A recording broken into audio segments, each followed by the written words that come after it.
share ko lang sa inyo mga kabudingting yung Padon speaker natin na 18 inches double magnet. Yon, share ko sa inyo. Unang-una pa lang, makikita na natin sa karton niya na talagang mura siya kasi manipis. Yung manipis yung karton niya, oh. Hindi parehas dun sa mga branded na may pangalan na speaker. Yung karton niya makapal. Yo. Ito, manipis yung karton niya. O, doon pa lang malalaman na natin kung anong klase yung nasa loob. Ngayon, buksan natin, tingnan natin mga kabuktin. Okay, ito siya. Ngayon, tingnan natin. Yon. Bali, tinanggal ko yung ano kasi tinignan ko na to kanina mga kabuktin, binuksan ko na to. Tinanggal ko na yung plastic niya. Tapos, yung pangalawang, hindi maganda sa kanya, yon. Bali kasi yung mga branded na speaker na nabibili natin, yung may mga pangalan talaga, meron ditong takip siya na makapal na karton, na hindi kayang matamaan to o maipit yung aging niya, yon. Bali, ito kasi, ang ginamit lang sa kanya, itong foam. Ngayon, naglubog siya, naglubog na, ayan, kita man, no? Ito. Naglubog siya. Ngayon, naglubog din to dahil tumama na dito yung aging niya. Ito, tumama. Ngayon, dahil tumama na nga dito, natulak siya. Siguro, kung mas matagal pa itong naka-stock doon, hindi na maganda kasi lubog na siya. Ayun, tumama dito. Hindi kahit sabihin nating malambot to, o hindi rin malambot, may katigasan eh.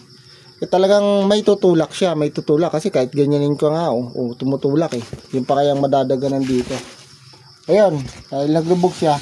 Hindi parehas doon sa mga nabibili natin may pangalan talaga. May karton yan dito na makapal, na hindi siya matatamaan itong pinaka paper cone natin. Talagang safe siya. Bago nila nilalagyan ng ganito. Yun. Paliwanag ko lang. Yun, tignan natin. Talagang mabigat siya mga kabudingding, mabigat. Mabigat. Yan, ang magnet niya ay yun, lumagpas siya sa 220. Hindi, sakto. 220, sakto. 220. Yung voice coil nito, 4 inches. Yung butas niya, 1.5 inches. Yun, maganda yung niya, yung basket niya. Manipis siya mga kabudingting, manipis. Manipis yung basket niya. Kung mababagsak to ay maari siyang mabasag. Yun kasi manipis. Ini siya, ingatan. Hindi parehas doon sa mga branded o may pangalan, makapal siya. Makapal yung basket.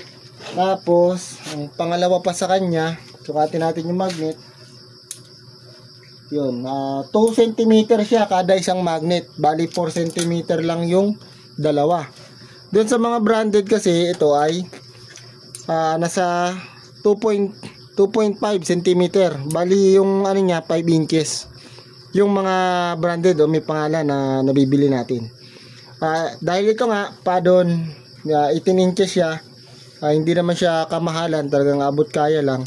Wag na tayo magreklamo kasi yun talaga yung sa kanya binigay sa atin. At least meron tayong double magnet. Yan lang mga kabudingting. Yung paper cone niya matigas naman. Okay, pwedeng pang din at makapal din yung paper cone niya. Malaki yung pigtail. Maganda naman, maganda. Okay. O yun lang ang pinagkaiba nila mga kabudingting. Yun, share ko lang. Padon 18 inches. Okay.